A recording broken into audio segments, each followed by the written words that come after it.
Testing for YouTube, testing for YouTube. We can hear you. Can you hear us?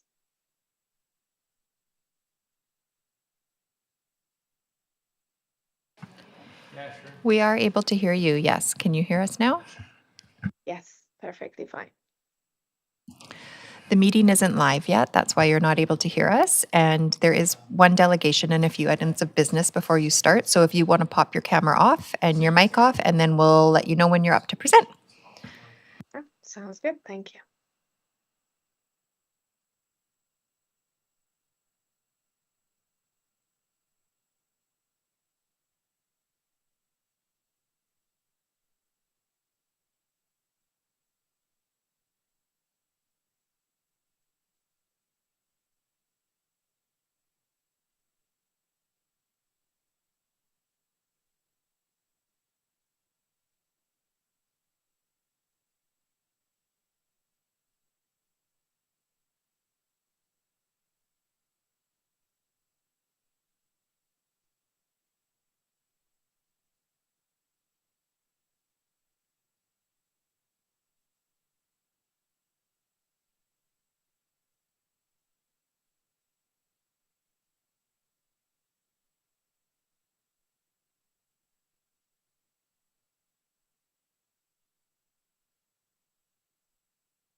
evening, everybody. I'd like to call this meeting to order.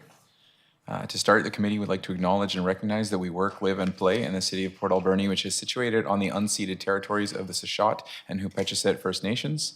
Are there any late items identified by committee members? Are there any late items identified? Oh, sorry. Go ahead. Oh, my apologies, Mr. Chair, I apologize. I would just like to talk about the upgrades. I know it's not the City of Port Alberni, but I'd like to talk about the upgrades on Lower Johnson Road, the one intersection that's been done already. I'd like to bring that up. And I have a couple of questions. Hopefully we can pass on to the Ministry of Transportation. Sure. Let's just tuck that in. Yeah, new business. H3.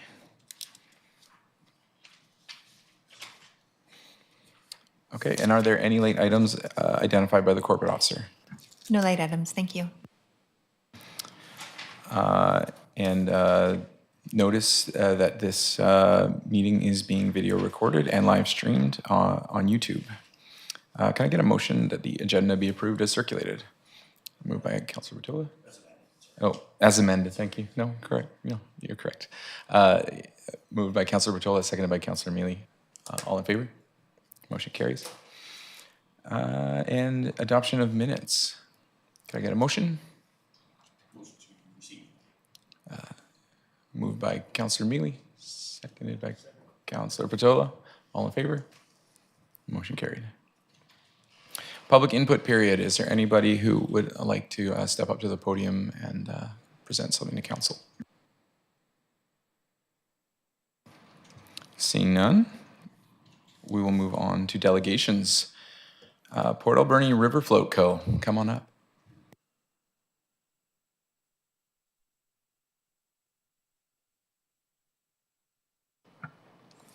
Hi, so my name is Daniel, And my name is Keisha.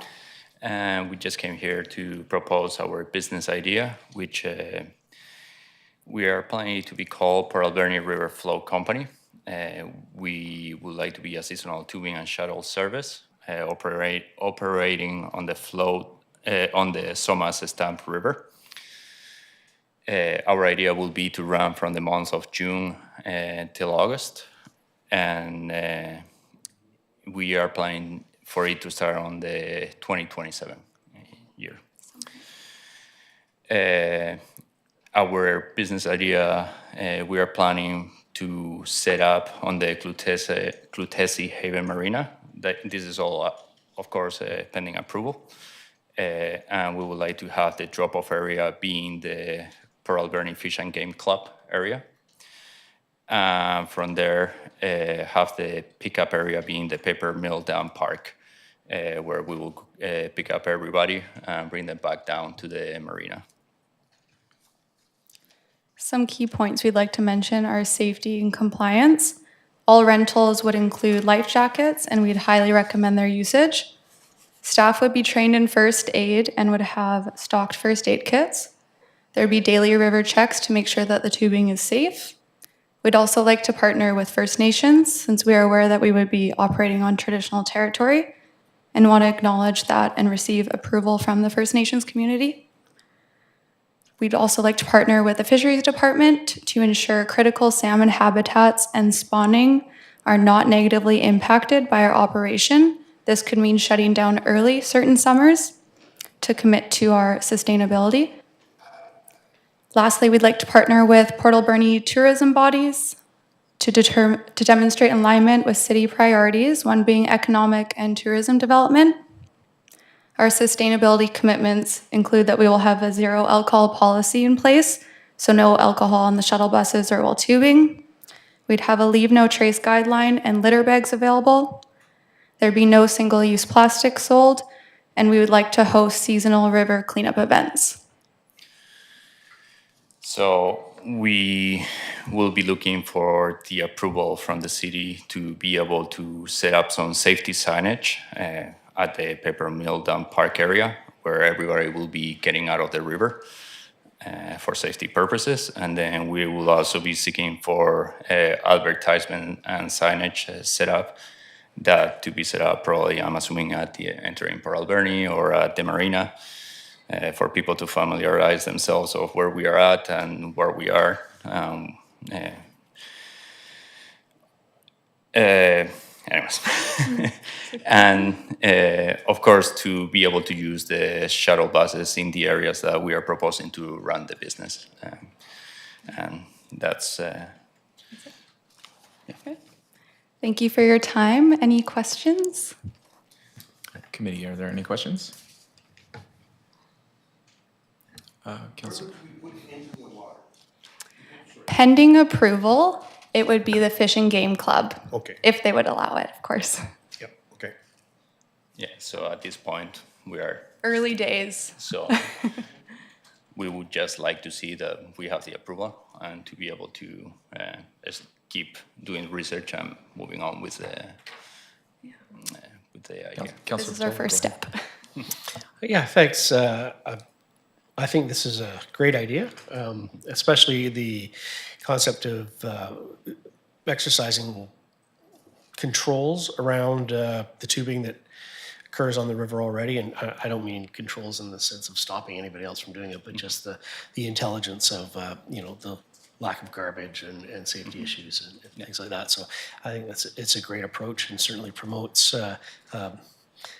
good, healthy use of the river. I look forward to seeing your business plan as it develops.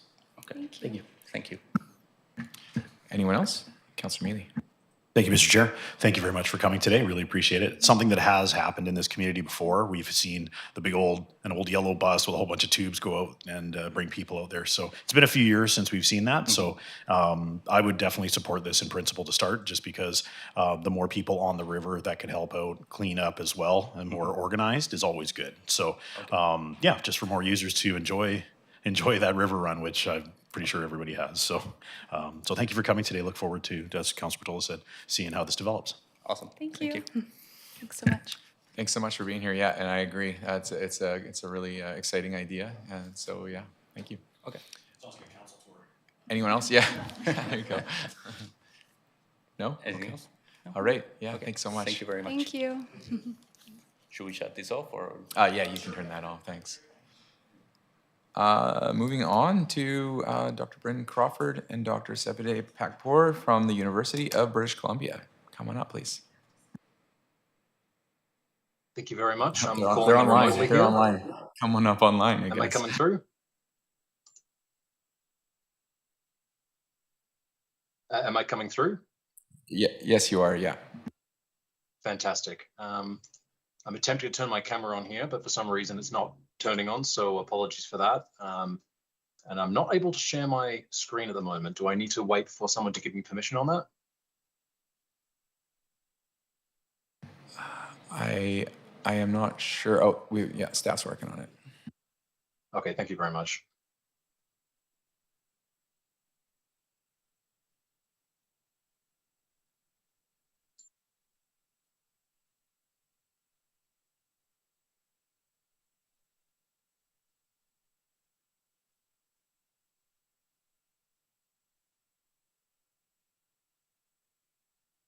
I'm going to go ahead and share it on your behalf.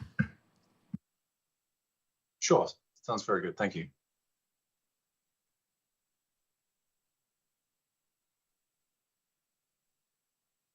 Okay, well, thank you very much, everyone, for your time today.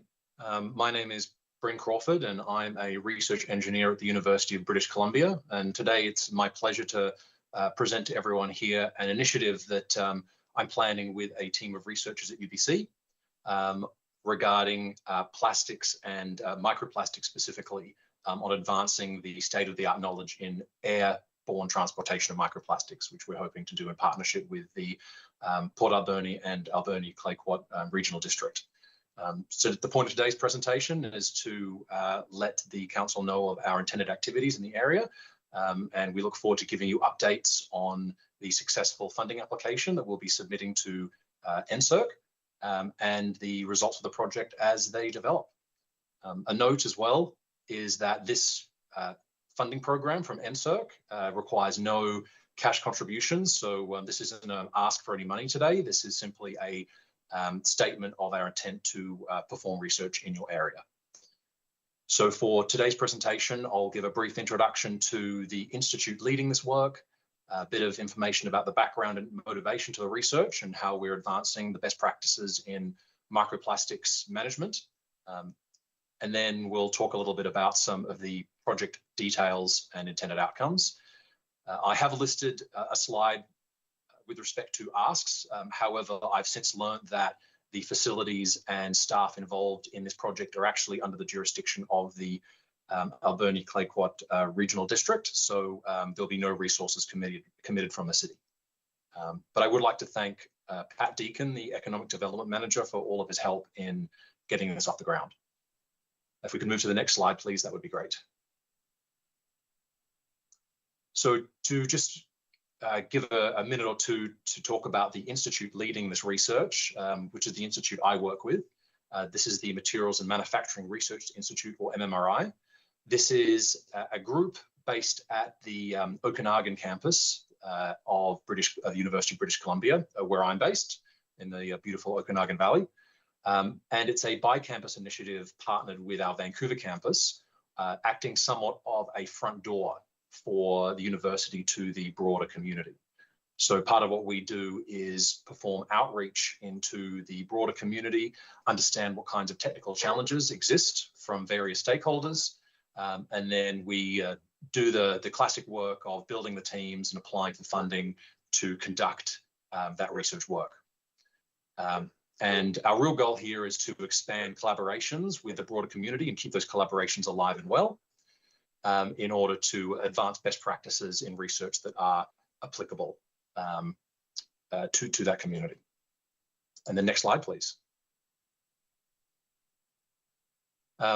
So I will just mention as well, the team that we have on the project is a team of experts related to microplastics, human health, and air transport mechanisms. So as I mentioned, my name is Bryn Crawford, and I'm a research engineer who's assembling and managing this project. But I have with me on the call today Dr. Sepide Pakpour, who is a professor in the UBC School of Engineering and is an expert in microplastics generation, transportation, and the human microbiome, amongst other topics. We also have experts in materials engineering, microplastics with respect to biosolids from wastewater treatment plants, and human health sciences to round out the team. And talking here about the background and motivation to the research that we're pursuing, it's all about trying to understand and track the generation of microplastics from various sources and from a variety of different activities. There's many different gaps in the literature around microplastics. It's somewhat of a hot topic in the news these days, but despite all of the talk in media, there's a lot of things that we really don't know about, where they even come from, how they're made, how they move around, and what kind of mitigation strategies we can effectively use to apply to them. So this figure I have on the left of the graph here is a figure from a study conducted in 2021 with respect to the Western USA, which looked at different sources of microplastics from the urban environment. One of which is the solid waste application to agriculture from wastewater treatment plant biosolids. So the stuff left in wastewater treatment plants after you treat all the water, remove all of the organic matter, and you're basically left with a sludge after the fact. And this can be used for many different things. And from what we've learned, Port Alberni is a leader in the management of wastewater treatment plant biosolids through the use of a specially designed landfill to isolate those biosolids from the environment. So the gaps in the literature we're hoping to address in the study is specifically around airborne microplastics. That's a very big area that has had very little research. In fact, Dr. Pakpour here is the world leader on that particular topic. So we'd like to understand how airborne microplastics can be traced by chemical printing and statistical correlation methods, using this landfill site as a case study, as a best practice. And we'd also like to look at the potential effects of seasonal or climate change effects that influence the rate of airborne microplastic generation into the air. And then next slide, please. So this slide here summarizes the overall intent of the research, which will take place over a 3-year period. So the idea of the research is that we will be collecting biosolids from the regional wastewater treatment plant and tracking them as they make their way to the specially designed landfill.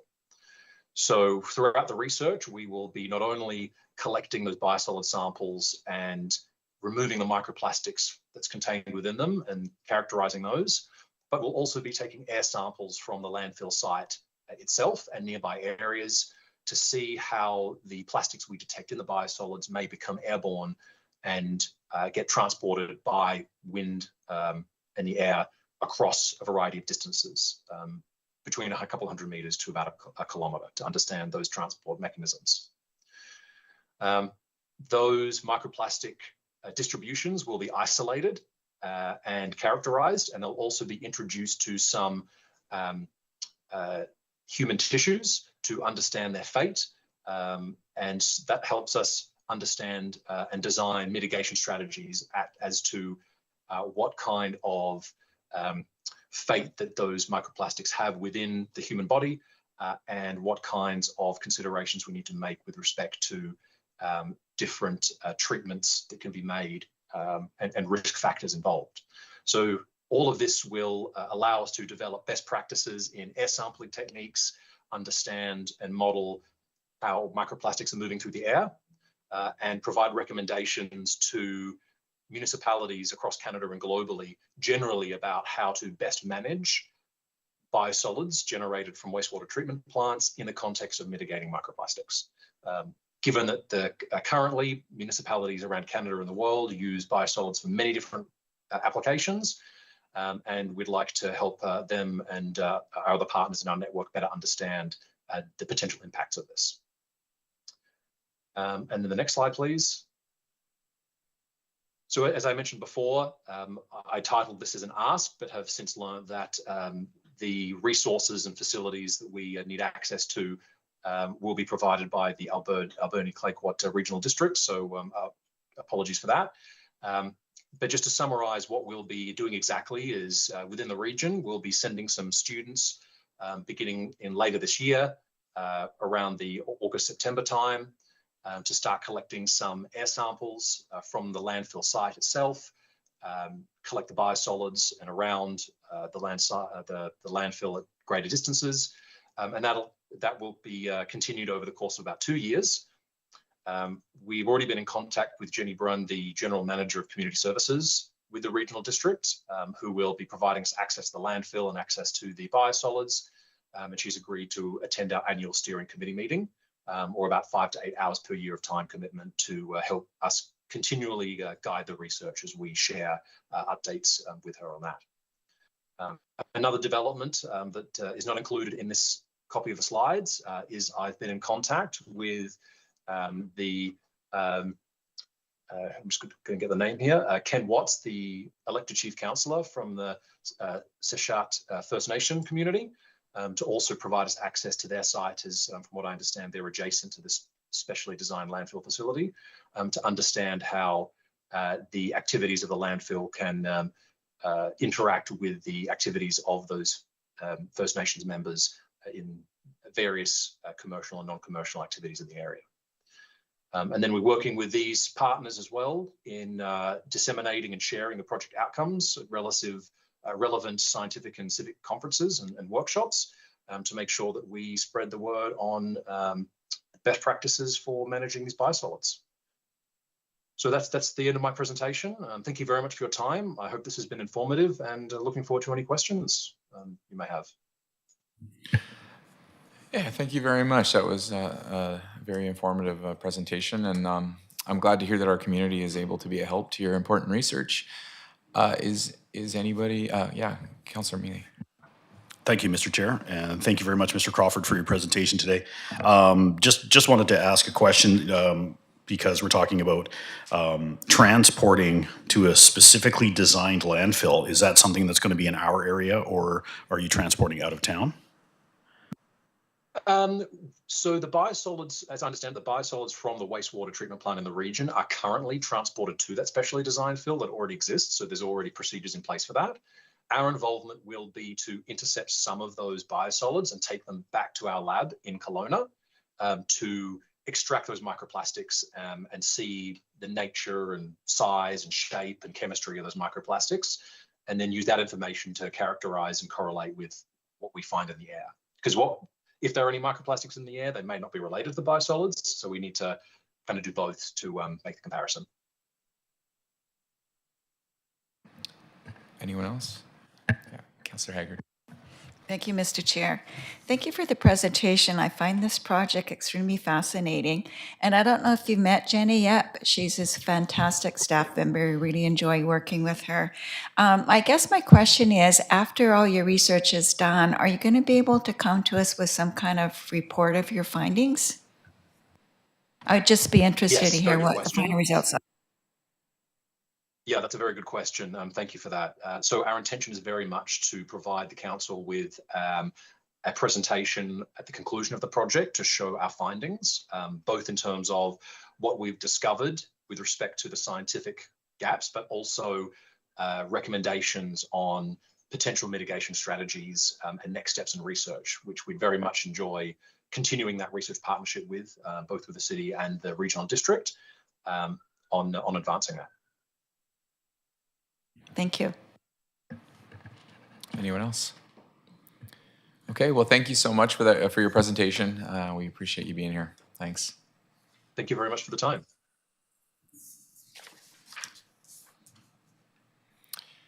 On to unfinished business, McLean Mill elevator decommissioning.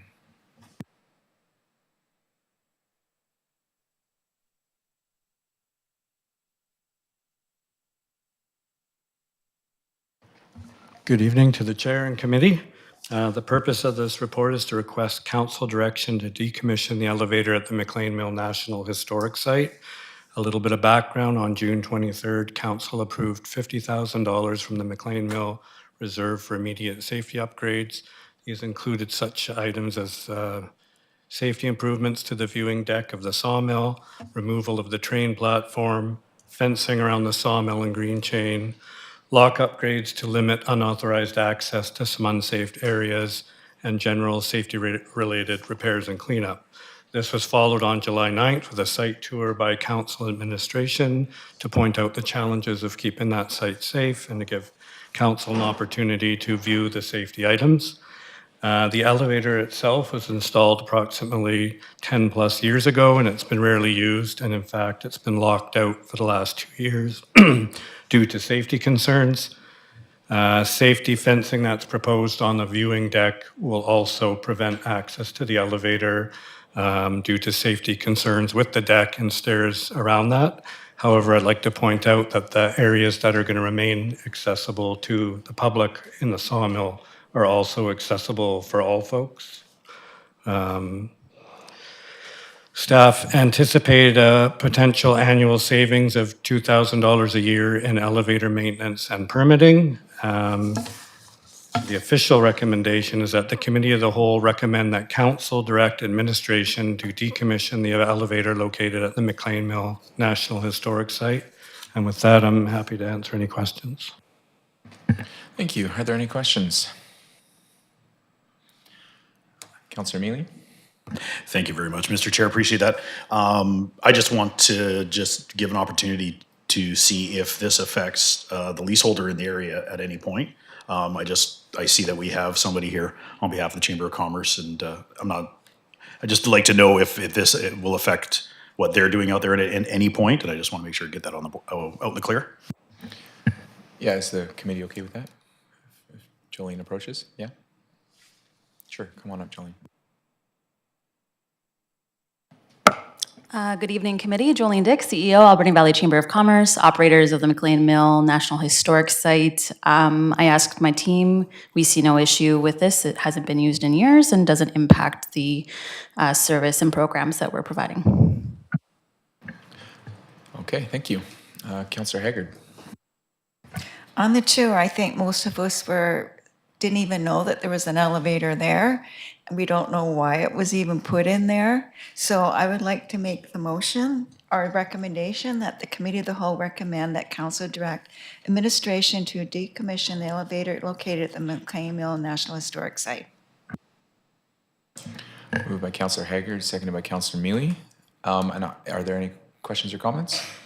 I do have one question. What could the ultimate fate of the elevator be? Like, is this something that could potentially be sold or repurposed, or is this it will just stay there into perpetuity?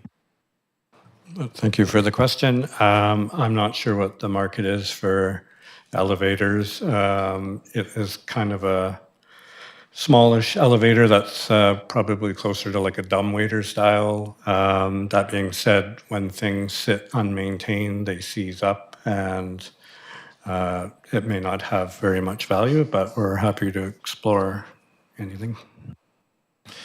Okay, fair enough. Thank you. All in favor? None opposed, motion carried.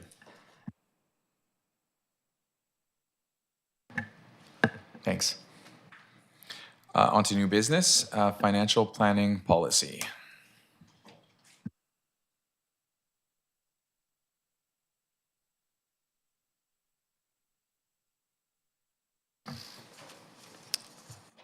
Thank you, Chair and Committee. Tonight, administration is bringing forward an option to enact a new financial planning policy.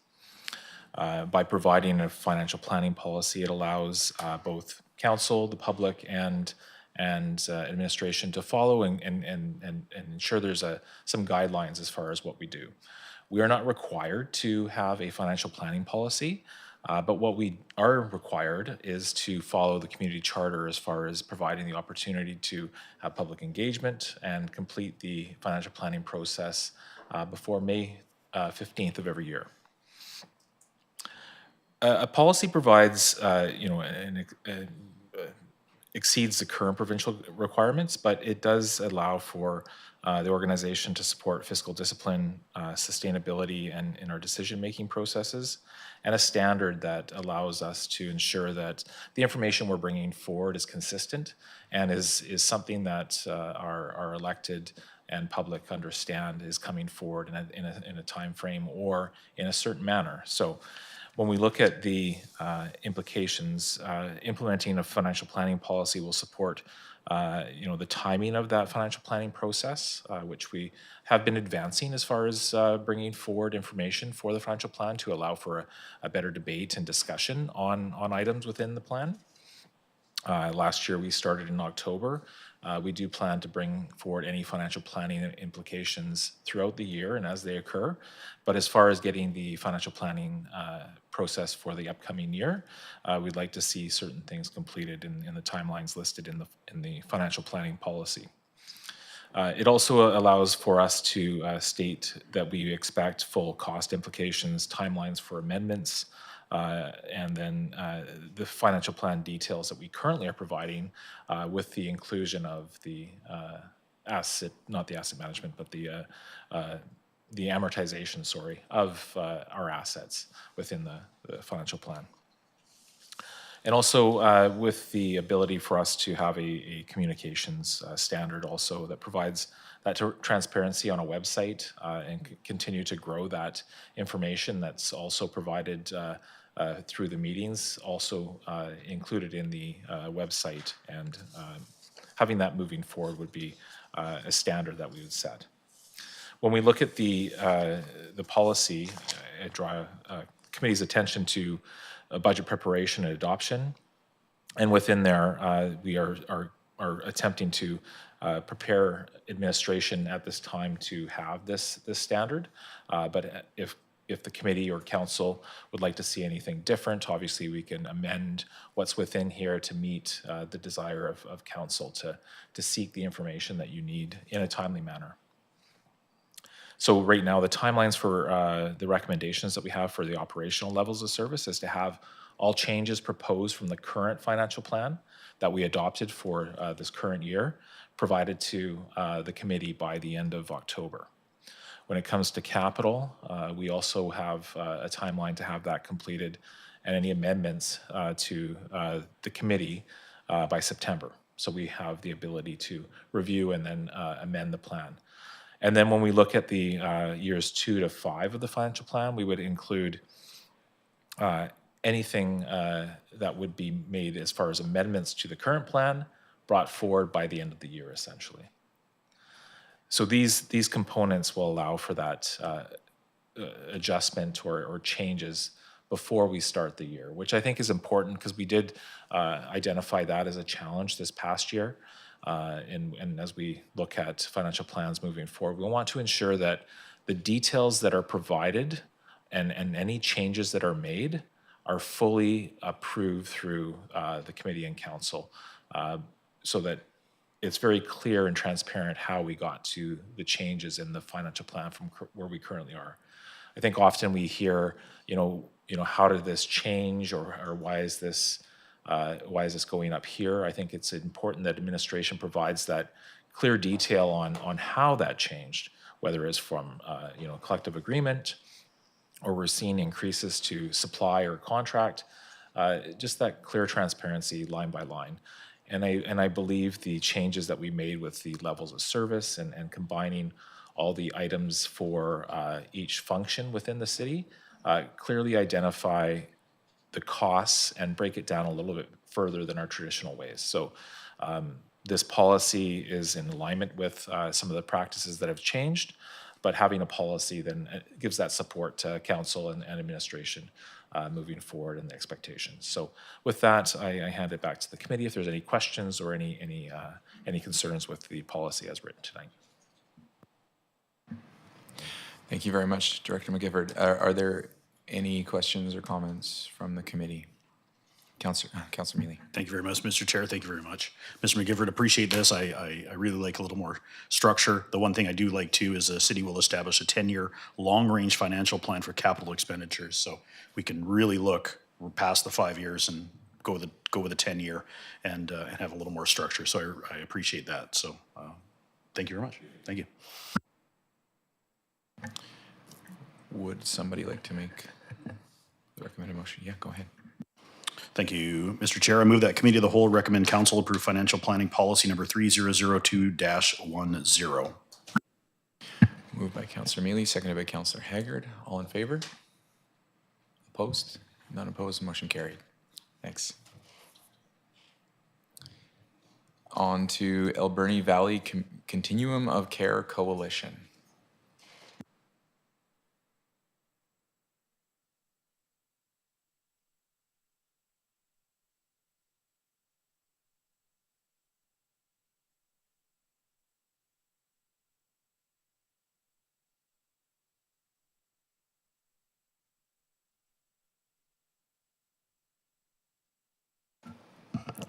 Good afternoon, Council and Committee.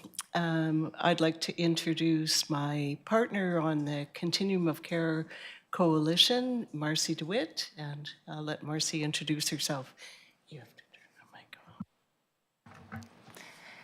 Good evening, everyone. Many of you know who I am, but Marcy DeWitt. I'm the coordinator for the Alberni Clyquot Health Network, as well as consultant and project manager in the Alberni Clyquot.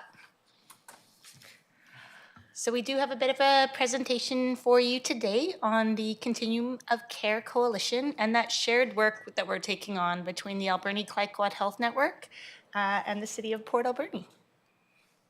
Am I pressing the right button? Yeah. There we go. So the coalition came about as in the winter spring 2024, the city with ACHN, the Alberni Clyquot Health Network, and Island Health Mental Health, we formed a partnership to really strengthen our alliance together to work with the agencies in town in the Alberni Valley. And in spring 2024, we held the Gap Analysis Workshop. As a result of the Gap Analysis Workshop, the Continuum of Care Coalition arose. That was an outcome from the Gap Analysis Workshop, as well as a number of other things, which we'll talk about later.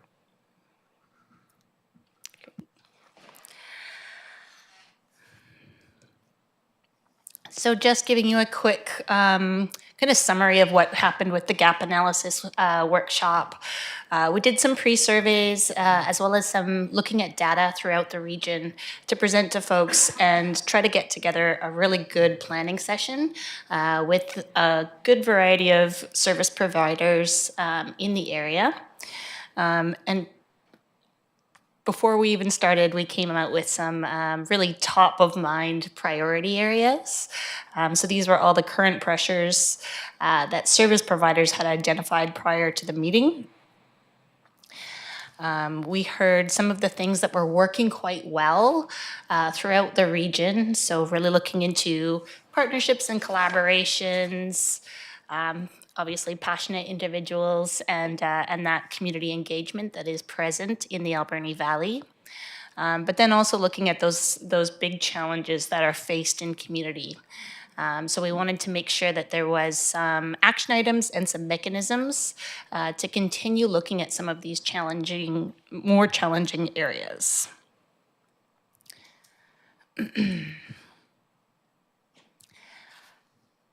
So we were really thinking of this continuum of care as we were doing the gap analysis.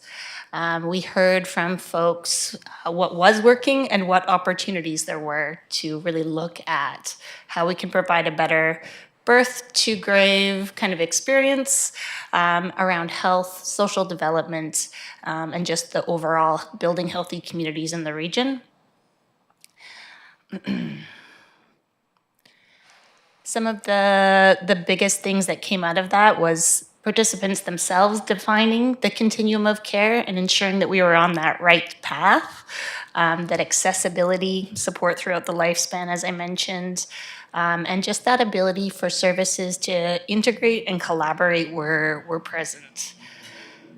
So at the end of our gap analysis workshop, we really had a lot of support for ongoing meetings to make sure that we had those opportunities to identify how we can work together better, but then also what some of our high-level priorities to work together around were.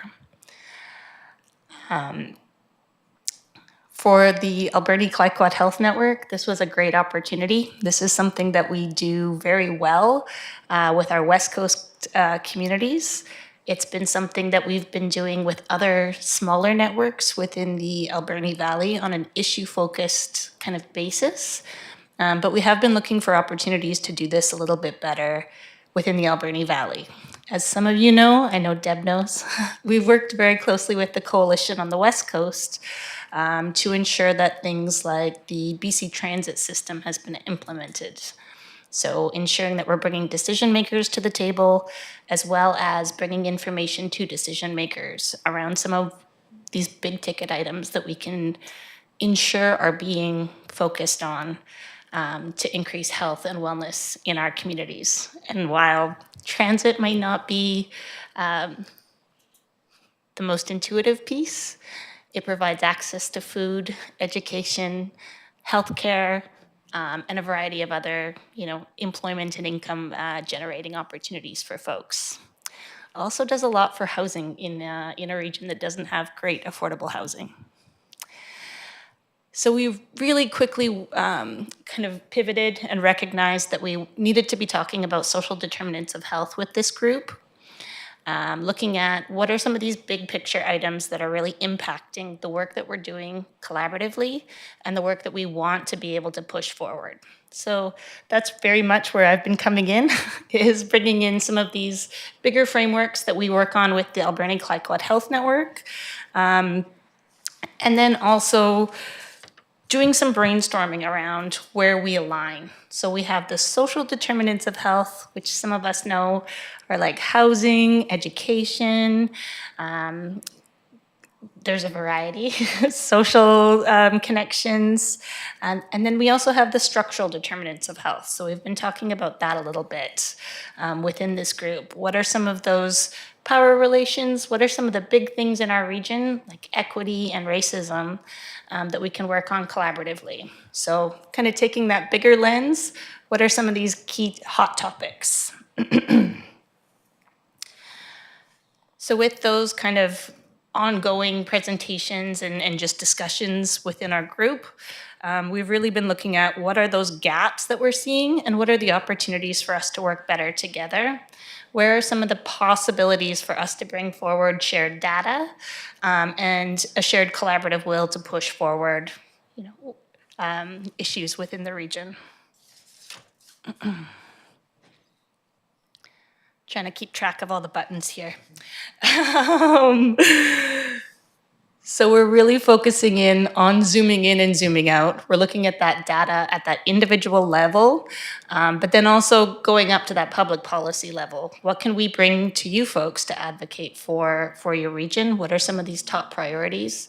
How can we, as folks that are, well, for me, doing data processing a lot and writing a lot of reports, but speaking to the folks that are on the ground, doing the service provision, what are some of the things that we can put in place, that we can start advocating for, that we can really start talking about on the policy, community, and organizational level to move those things forward? So that's very much where we're working, zooming in, zooming out, going back and forth. And I know Mary Claire has spoken to you before about some of the kind of work that we've been doing on gaps analysis and mapping that out. And I'll show you a nice little picture, but you have a link in your PDF of our mural. So that is a kind of ongoing collaborative workspace that we can record all of what we've been working on. And anybody can sign on there if they have the link and contribute and take a look around.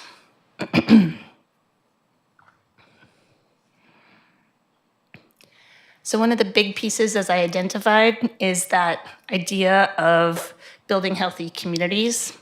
And from the work that I've done in communities, I'm starting to really recognize how much that's all aligned. So in 2022, we published and presented to councils across the Alberni Clyquot, the Building Prosperity in the Alberni Clyquot Poverty Reduction Action Plan. And in separate work that I do as a consultant in the region, I had the pleasure of working with the ACRD on the Health Professional Recruitment and Retention Report. One of the things that we're seeing is that, we have these two different levels. We want to prevent and lift people out of poverty, but we also want to recruit and retain health professionals, doctors, in the regions that make good money. And those priorities are very much merged. So we've been also kind of looking at some of these different action plans and pieces available. And for the ACHN, that's a big interest of us, where we're looking at different ways that we can move forward the action items presented in the Poverty Reduction Action Plan. And all this work that we've done since 2015 moving forward. So that's all outlined within the action plan. But then again, the work that we've done with the Alberni Clyquot and continue to do with the local doctors groups here is really identifying some of those shared recruitment, retention barriers and the impacts of those throughout our health system, which in turn is impacting the folks that are experiencing more hardship within the community.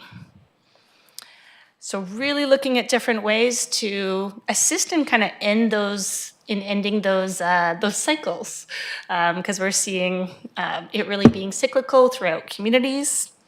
We've been looking at both the sets of recommendations to really look at, is there ways that we as a group might be able to work forward on these various different priorities? Is there opportunities? Some of the kind of priorities that stand out from both of these reports is just looking at housing across the spectrum.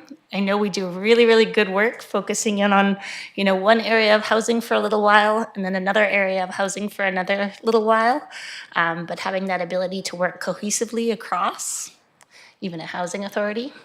Childcare and quality education, the ideas of community amenities, transportation, recreation, parks and infrastructure, and culture and diversity, which all happen to be parts of what all of our municipalities have their fingers, little pots that the municipalities have their fingers in.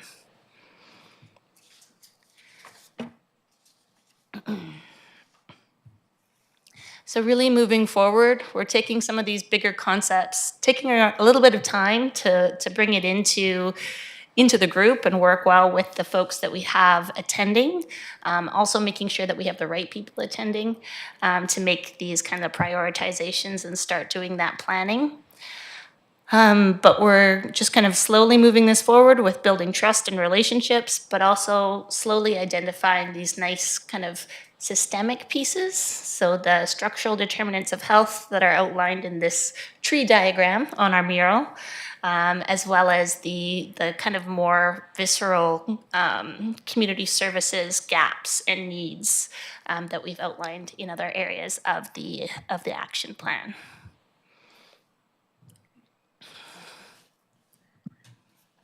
Thank you, Marcy. Also in your package, you have a Word document which outlines the outcomes from the gap analysis workshop to form the coalition. And when we formed the coalition, we agreed as a group that we would meet on a quarterly basis.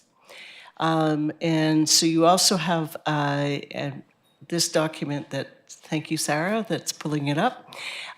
So this is our coalition's action plan that we identified as a group.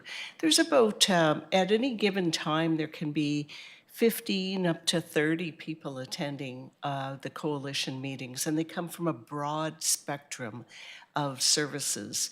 And so our short-term actions that we identified to launch the Coalition of Care Table, that wasn't actually a predetermined outcome. That came about organically when we did the gap analysis workshop. And at the end, people said, well, let's keep going. We need a forum to keep going. So this is complete. We meet now on a bi-monthly basis. We have set up a great opportunity for formalized networking about who does what, and it's sort of an education piece amongst the services. That also, one of the things that Marcy spoke about was building trust. And this is a forum for doing so with all the organizations.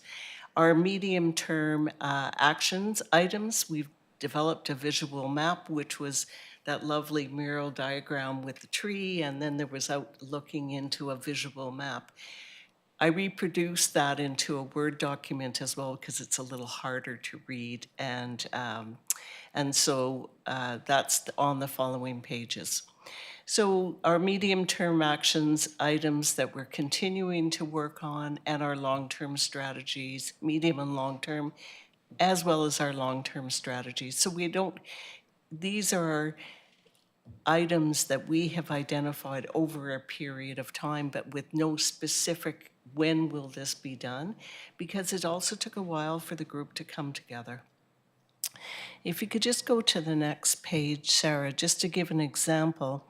So when we held our gap analysis workshop, we then held a further more intensive session with the services, and we said, okay, where are your existing services in the community, and where are the gaps in services? So what you see are the service providers giving us that information. Of course, that was in 2024, so we know that this is changing on a regular basis. So I'm not going to reiterate it in all of the areas, but those are based on the social determinants of health that Marcy spoke about.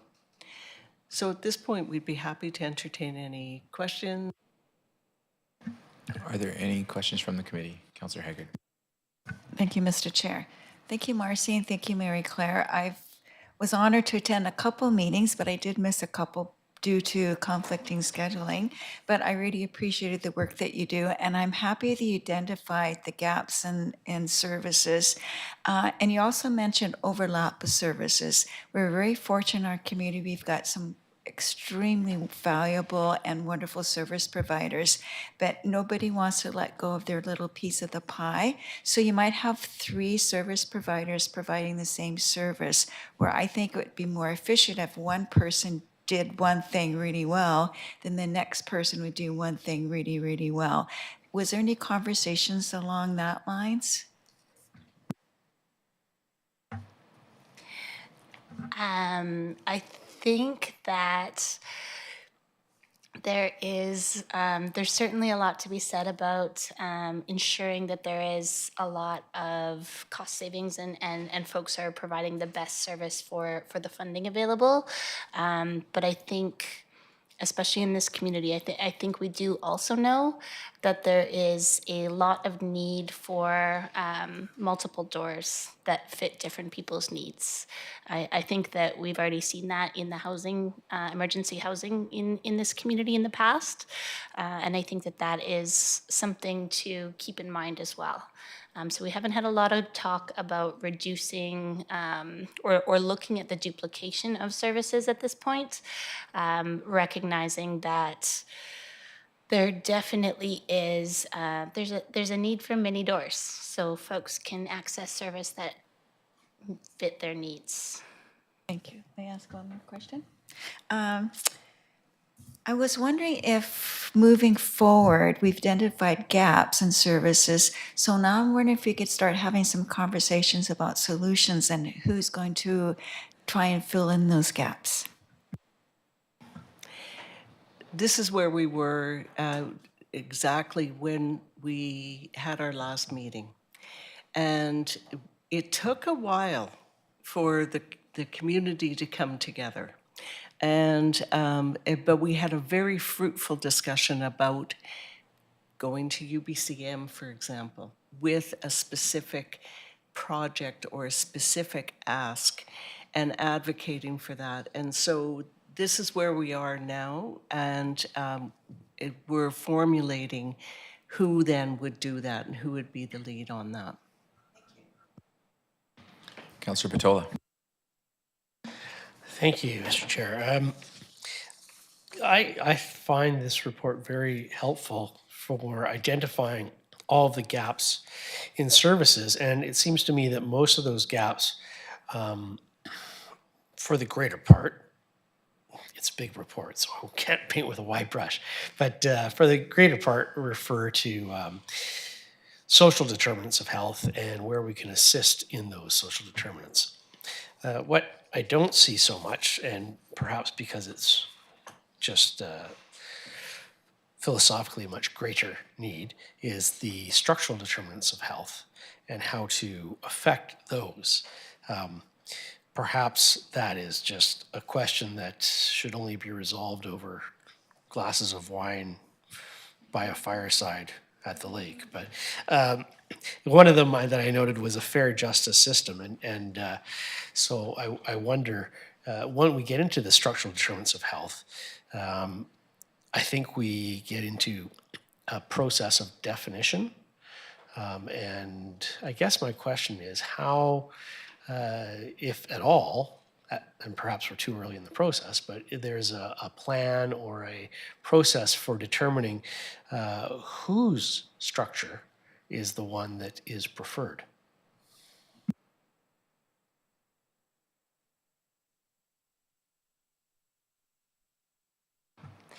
So we've just started delving into that whole concept of structural determinants of health. And as you would expect, there's a little bit of education and a little bit of like pre-priming of the group to get into that kind of a planning piece.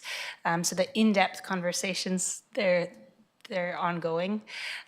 But within the mural, there is a little bit of just what we've started discussing, recorded in the tree diagram.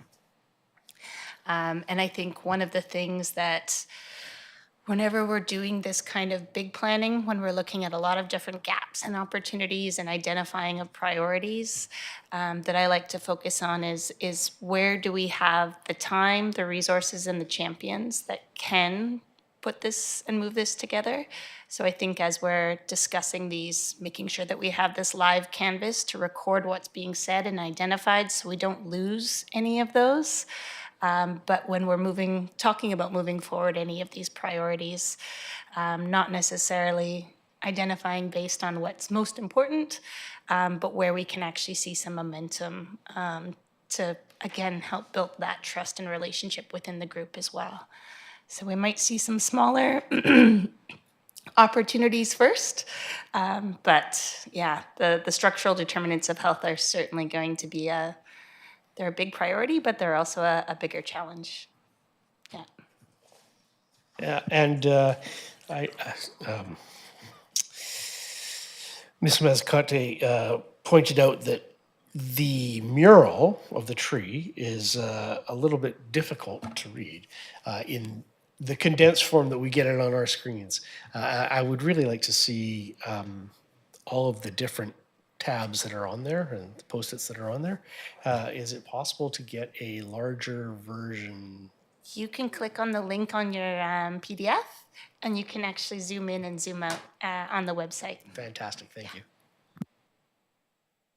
Are there any other questions? Yeah, Councillor Mealy. Thank you, Mr. Chair. Thank you very much, ladies, for coming today. I just, if I can go back to it now, because I was looking at the tree again, there was one thing that I wanted to pick up. So just on health professional recruitment and retention. So years ago in this community, the City of Port Alberni, the council, upgraded the building at Elizabeth and Burke, the old health unit, to allow doctors to come in and have a shared space. Now that was 20 odd years ago, but I do see now, and if I can read it out, physicians face, this is under recruitment barriers for health professionals in our community. Physicians face a unique challenge in practice structure. Shared practice is more attractive and more effective with the new billing model. Available practices in the Alberni Valley are not set up to implement this easily. Capital space is shared practice was a high priority for physician recruitment, as was shifting to newer models within the Alberni Valley across the region. So what this city did 20 years ago looks like it's something that we really need now.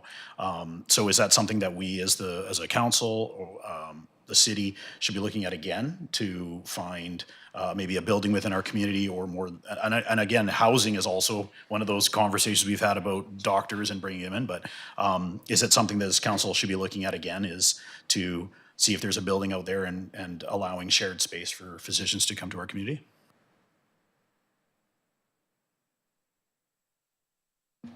CAO, go ahead. Yeah, great comment through the chair. I think we are currently looking at building. We're working with Community Futures and a doctors group on a new build, and possibly looking at some island health land or city land, and what type of building would be attractive to the doctors today, and what type of practicing would be that. So I know administration had a meeting earlier today on that. Again, I think it's something we'll continue to discuss at UBCM with the health minister. But I think there is a lot of work going on in the background on that. And I know that Councillor Haggard is very involved in this process as well. So we will keep council apprised as we move forward, and any opportunities that the city can make an effort there. Councillor Haggard, go ahead. Thank you, Mr. Chair. I'm glad you mentioned UBCM, Mary Claire, because if you come to us with a problem along with a solution, it's very easy for us to take that to talk to a minister about a UBCM. So just keep that in mind. If you come to us, have the problem, have the solution, and then we can be your champions. Anyone else? All right, thank you so much for the report. Thank you. Moving on, we have Johnson Road upgrades. Councillor Mealy. Thank you, and I apologize to the committee. Our traffic advisory committee meeting was canceled this past week, so I just want to bring this up under the new construction at Adelaide and Johnson. And again, this is a provincial issue, but still, we as a community have spent a lot of time and energy, and especially the engineering department and the infrastructure department, putting all these pedestrian control crosswalk lights up all over our community, making it safe. And we've got our first intersection done, and it's not a pedestrian control crosswalk light. It's just a light over top the road. Coming down the road the other day, I witnessed somebody waiting forever to cross the road again because there is no light. So again, and I apologize for the committee, but I couldn't bring this up during traffic advisory. But perhaps, and again, I haven't spoken to Mr. McDonald about it either on what those conversations are. So I was just hoping that the committee or council through staff could at least talk to the ministry about those intersections and those lights. I mean, what I'd even like to see is we could provide the lights at cost if they want to put them in, and so they can be universal all around the community. I just find it hard to believe that all that work was done by the province and then there isn't even a button for someone to cross a highway. So again, apologize for bringing this up kind of, out of the air, but we didn't have traffic advisory, and I'm hoping that we could have a discussion or at least go back and have staff come back to us with some information. CAO. Yeah, thanks for bringing the concern up. We initially talked with MOTI about the types of devices that the city was installing. They don't meet the MOTI standard. So, but my understanding was that it was going to be a controlled light, and not just a flashing light. So I don't think we need to take this through council. I think, again, administratively, now that I'm aware that it's just a flashing light, I haven't been up there lately. So I'll ask, because my understanding from the outset was it was going to be pedestrian controlled, so the light would only be going off when people were crossing. And again, perhaps the ministry's not done with that yet, but there is no light. It's just an overhanging light. There's no flash. There's nothing. So that's at this point. I haven't seen anything. I went yesterday just taking another look. Again, no, and again, you can tell there's a pole that goes from the south side over, but there's absolutely nothing on the north side of that intersection. So even if someone wanted to control a light, there's no post to do it. So again, so I appreciate that through you, Mr. Chair, Mr. Fox. I appreciate that. We didn't have traffic advisory this week, so I just want to make sure it was brought up. Yeah, thanks for bringing that up. Did anybody else have any comments on that issue? No? Okay. All right, moving on then to question period. Are there any members of the public in the audience or online who would like to ask a question? There are none. So with that, can I get a motion to adjourn? Okay, moved by Councillor Mealy, seconded by Councillor Patola. All in favor? Motion carried. Have a good night.